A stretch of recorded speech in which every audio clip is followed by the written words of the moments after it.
Yun guys, andito tayo sa overlooking. Ayun. Kasama natin si Tata. May pinuntahan tayong buyer na nakakuha dito. Ang ganda pala dito sa pinit to. Overlooking, parang alam ko rights din to, pero parang title, dinidevelop yung area. Ayan. Pati nga si Tata tuwang-tuwa dahil overlooking. Uy, chat mo muna si Ma'am, ano kung nasaan ka? Ha? Chat mo muna puro ka ng video. Malulubat ka na. Dulo daw kuya.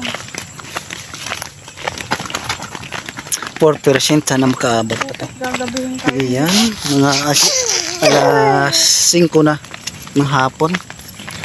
Kuya bo. Pero usog po. May tao po.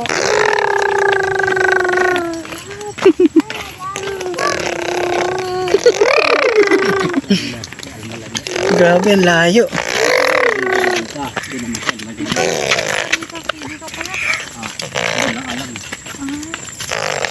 Ito, diretso ito sa pinit. Sa pinit yan? Kuya, diyan ka na ba? O sige po kuya, dito na po kami. Salamat po. Grabe, nakuha pa to ng buyer. Hindi pa rin ginagawa na eh. Ginagawa na kasi ang kalsada. Ngayon, yung dinidevelop yung area, ang gandang area, dinidevelop po. Gagawing simento tong kalsada na to. Siguro, maputik to.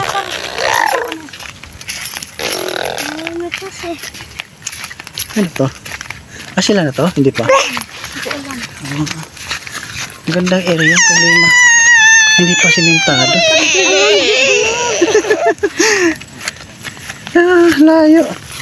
Ang ganda kung masimento sana. Kalsada. Diretso na to. Ito ganun. Ay, ito na nga.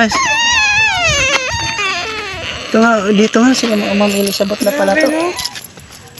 Hindi mo malayo.